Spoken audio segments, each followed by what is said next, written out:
విద్యుత్ శాఖలో ఏళ్ల తరబడి పనిచేస్తున్న కాంట్రాక్టు కార్మికులను రెగ్యులరైజ్ చేయాలని డిమాండ్ చేస్తూ ఇవాళ కడపలో నిరసన కార్యక్రమం నిర్వహించారు.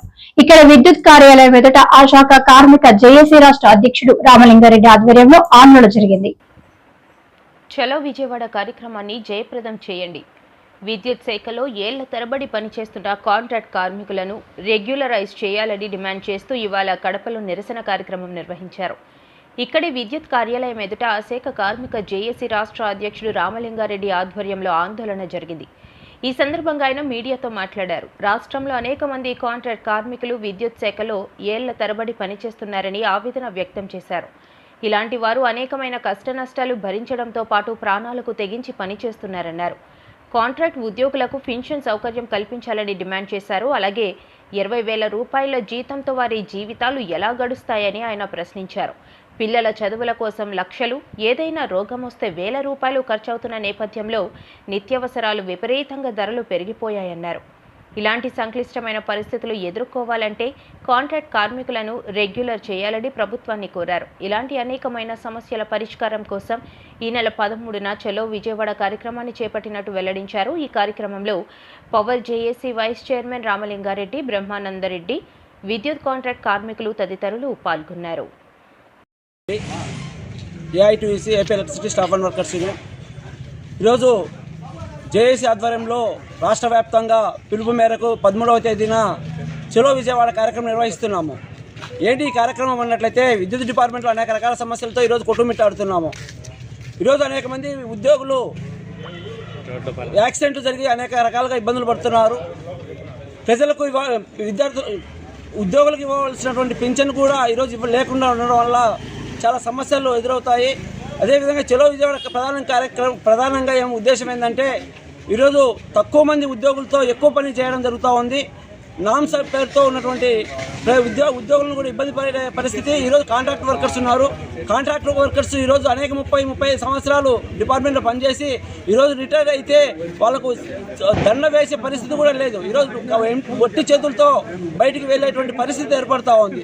ఈరోజు 30 సంవత్సరాలు డిపార్ట్మెంట్లో సేవ చేసినటువంటి వ్యక్తులకు పింఛన్ లేకపోవడం చాలా దారుణమైన పరిస్థితి. అదేవిధంగా ఈరోజు 20,000 రూపాయలతో కాంట్రాక్ట్ వర్కర్స్ డిపార్ట్మెంట్లో 30 ఏళ్ళ నుంచి పనిచేస్తూ ఉన్నాడు. 20,000 రూపాయలతో పనిచేస్తున్నటువంటి వ్యక్తి ఈరోజు ఒక స్కూల్లో ఫీజు కట్టాలంటే 1,00,000 రూపాయలు, ఆసుపత్రికి పోవాలంటే వేల రూపాయల ఆసుపత్రి. అదేవిధంగా అతని సంసారం ఈరోజు కూరగాయలు అయితే ఏవైనా కానీ చూస్తే చాలా విపరీతమైన రేట్లతో ఈరోజు జీఎస్టీ బిల్లుతో ఎక్కువగా ఇబ్బంది పడుతున్నారు. కానీ లాస్ట్కి వచ్చేసరికి వాళ్ళు అప్పులు చేయాల్సినటువంటి పరిస్థితి చాలా నరకం అనుభవిస్తూ ఉన్నారు. కాబట్టి కాంట్రాక్టు ఉద్యోగం చేస్తున్నటువంటి వాళ్ళందరినీ రెగ్యులరైజ్ చేయాలి. అదేవిధంగా థర్డ్ పార్టీని రద్దు చేసి వారికి డైరెక్ట్ పేమెంట్స్ ఇవ్వాలనేసి మేము డిమాండ్ చేస్తూ ఉన్నాము. అదేవిధంగా డిపార్ట్మెంట్లో బిల్ రీడర్స్ అనే వాళ్ళు కూడా ఉన్నారు. ఆ బిల్ రీడర్స్ను కూడా ప్రభుత్వం డిపార్ట్మెంట్ వాళ్ళను గుర్తించి వాళ్ళకు కూడా సమన్యాయం చేయాలనేసి మేము కోరుతూ ఉన్నాము. అదేవిధంగా డిపార్ట్మెంట్లో ఉన్నటువంటి తక్కువ మందితో ఎక్కువ ఈరోజు గతంలో ఉన్నటువంటి సర్వీసుల కంటే త్రిబుల్ పెరగడం జరిగింది. అంటే ఇదివరకు గత 1,00,000 సర్వీసులు అయితే ఈరోజు 3 లక్షలు 4 లక్షల సర్వీసులకు వెళ్ళిపోవడం జరిగింది. కానీ ఆ రోజు ఉన్నటువంటి స్టాఫ్ కంటే ఈ రోజు ఉన్నటువంటి స్టాఫ్ చాలా తక్కువగా ఉండి ఎక్కువ పని ఒత్తిడి వల్ల అనేక రకాలుగా మానసికంగా ఇబ్బందులు పడుతున్నటువంటి పరిస్థితి ఏర్పడుతూ ఉంది. కాబట్టి ఖాళీగా ఉన్నటువంటి ఉద్యోగాలను కూడా భర్తీ చేయాలి. అదేవిధంగా కాంట్రాక్ట్ వర్కర్స్లను రెగ్యులర్ చేయాలి. అదేవిధంగా అనేక 25 రకాల సమస్యలపైన ఈరోజు మేము 13వ తేదీ చలో విజయవాడ కార్యక్రమాన్ని నిర్వహిస్తున్నాము. కావున ప్రతి ఒక్కరూ విద్యుత్ ఉద్యోగులు, కాంట్రాక్ట్ కార్మికులు అందరూ ఏకదాటిగా ఈ యొక్క చలో విజయవాడ కార్యక్రమానికి విచ్చేసి జయప్రదం చేయవలసినదిగా కోరుతున్నాను. జేఏసీ వైస్ చైర్మన్గా ఉన్నాను. అదేవిధంగా AP electricity staff and workers union రాష్ట్ర అధ్యక్షునిగా కూడా వ్యవహరిస్తున్నాను. విద్యుత్ సంస్థల్లో ఉన్నటువంటి అనేక సమస్యలపైన దాదాపు మేము 20 సంవత్సరాల నుంచి పోరాడుతూ చాలా ఉద్యమాలు చేసినాం. అయినప్పటికీ మాకు ఎటువంటి ఫలితాలు రాలేదు. అనేక సందర్భాల్లో నోటీసులు ఇచ్చినాం, సమ్మెలు చేసినాం, అయినా కూడా ఫలితం శూన్యం. ఈ దినం కూడా ఇప్పుడు ఈ పరిస్థితుల్లో మరీ శృతి మించి ఇప్పటికీ మాకున్న దగ్గర ఉన్నటువంటి సమస్యలు 25 సంవత్సరాలుగా అయినాయి. కాబట్టి ఇక మీదట మేము గమ్ముకుంటే మా వాళ్ళను ఇదే సమస్యలతోటి ఎటువంటి ప్రయోజనం లేకుండా 30 సంవత్సరాలు పనిచేసినప్పుడు ఎటువంటి ప్రయోజనం లేకుండా ఇంటికి వచ్చిన పరిస్థితులు ఇప్పుడు ఏర్పడ్డాయి. ఈ పరిస్థితులలో కూడా మేము మౌనంగా ఉంటే చాలా దారుణాలు జరుగుతాయని మా విద్యుత్ ఉద్యోగుల ఒత్తిళ్ల మేరకు, మా విద్యుత్ ఉద్యోగుల దీనగాథల మేరకు విద్యుత్ సంస్థల్లో ఉన్నటువంటి అనేక సంఘాలన్నీ కలిసి రాష్ట్రంలో విద్యుత్ సంస్థల పవర్ జేఏసీగా ఏర్పడి ఒక కార్యాచరణ రూపొందించుకొని మేము ఈ కార్యాచరణ ప్రకారం ఉద్యమాలు చేస్తూ ఉన్నాం. గత నెల అంతా ఉద్యమాలు చేసినాం మొదటి విడతగా, అయినా యాజమాన్యం మమ్మల్ని చెల్లించలేదు. ఇప్పుడు మళ్ళీ మేము మొదలుపెట్టాం. ఇంతవరకు ఒక్కసారి మాత్రమే యాజమాన్యం మమ్మల్ని పిలిచింది. పిలవలేదు అంటే యాజమాన్యానికి ఎక్కడ చెడ్డ పేరు వస్తుందో ప్రజల్లో అనే ఉద్దేశంతో పిలిచింది. కానీ ఎటువంటి ఫలితం లేదు. చర్చలకు వెళ్ళిన నాయకులను కనీసం ఒక అర్ధగంట కూడా కూర్చోకుండానే ఇచ్చిన డిమాండ్లు అన్నిటిపేట ఒకటే వర్డ్, నాట్ కన్సిడర్.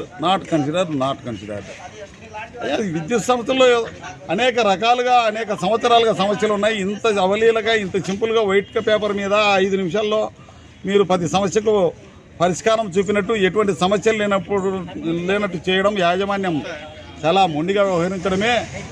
ఈ సమస్యలన్నీ మీరు ప్రభుత్వాన్ని దృష్టికి తీసుకెళ్ళండి అని మేము అదే సంవత్సరాలుగా చెప్తున్నాము. ప్రభుత్వాల దృష్టికి తీసుకెళ్ళకపోవడం వల్ల మాకు న్యాయం జరగడం లేదు. కాబట్టి మేము ఎటువంటి పరిస్థితుల్లో కూడా తప్పని పరిస్థితిలో మహానగరాలలో ధర్నాలు చేస్తాం. ఆఖరికి అప్పటికీ మీరు మా మాట వినకపోతే మేము పూర్తి స్థాయిలో సమ్మెలోకి వెళ్తామని హెచ్చరికలు చేస్తూ ఉన్నాం. మా ప్రధానమైన డిమాండ్ ఏమిటంటే కాంట్రాక్ట్ కార్మికులను వెంటనే రెగ్యులర్ చేయాలి, పెన్షన్ విధానాన్ని వెంటనే పునరుద్ధరించాలి, ఎనర్జీ అసిస్టెంట్లను సంస్థలో విలీనం చేయాలి, నగదు రహిత మెడికల్ పాలసీ ఉండాలా, అదేవిధంగా సంస్థలో ఉన్నటువంటి ఖాళీలన్నీ కూడా పూర్తి చేయాలి. ఒక మనిషి 10 మంది పని చేస్తూ ఉన్నాడు, ఖాళీలన్నీ పూర్తి చేసి నా సర్వీసుల ప్రకారం రిక్రూట్మెంట్ చేయాలా, విద్యుత్ ఉద్యోగులకు రావాల్సినటువంటి బకాయిలన్నీ చెల్లించాలా. ఈ సమస్యలన్నింటి కూడా మేము యాజమాన్యం దృష్టికి తీసుకెళ్ళాం. ఇవన్నీ పరిష్కరిస్తే కానీ మేము సమ్మె విరమించమని తెలియజేస్తున్నాం. కడప జిల్లా విద్యుత్ జేఏసీ కన్వీనర్ను. 1.5 సంవత్సరాలుగా విద్యుత్ యాజమాన్యానికి మేము ఎన్నోసార్లు అప్పీల్ చేశాము. ఏసారి మీటింగ్ పిలిచినా వాళ్ళు చూస్తాం చేస్తామనే తప్ప ఏ ఒక్క సమస్యకు పరిష్కారం చూపడం లేదు. విధి లేని పరిస్థితుల్లో ఫస్ట్ దశ ఉద్యమంలో రిలే నిరాహార దీక్షలు, లంచౌట్ డెమాన్స్ట్రేషన్లు, నల్ల బ్యాడ్జీలు పెట్టుకొని చేశాము. ఎలాంటి చలనము విద్యుత్ యాజమాన్యం నుండి లేనిదన్న రెండో దశ ఉద్యమంలో చలో విశాఖపట్నం, చలో తిరుపతి ఈ 2 కార్యక్రమాలు చేశాము. మొన్న 8వ తేదీ విద్యుత్ యాజమాన్యం పిలిచి సరైన స్పందన లేకుండా మేము ఏమీ చేయలేము, మా గవర్నమెంట్ అడగని మేమేం చేయలేమని అంటే దాంతో మా జేఏసీ నాయకులు బాయ్కాట్ చేయడం జరిగింది. ఈరోజు కూడా ఎనర్జీ సెక్రటరీతో మాట్లాడుతూ ఎనర్జీ సెక్రటరీ కూడా చేతులు ఎత్తేసిండు. విధి లేని పరిస్థితుల్లో రేపు 13వ తేదీ చలో విజయవాడ కార్యక్రమాన్ని మేము ఏర్పాటు చేశాము. 14వ తేదీ వర్క్ టు రూల్ ఏర్పాటు చేశాము. 14వ తేదీ సాయంకాలం లోపల విద్యుత్ యాజమాన్యం కానీ రాష్ట్ర ప్రభుత్వం కానీ స్పందించకపోతే 15వ తేదీ ఉదయం 6 గంటల నుండి ఆంధ్రప్రదేశ్ ఎలక్ట్రిసిటీ ఎంప్లాయీస్ అందరూ మెరుపు సమ్మెకు పోతారని ఈ సందర్భంగా రాష్ట్ర ప్రభుత్వానికి విద్యుత్ యాజమాన్యానికి తెలియజేస్తున్నాం.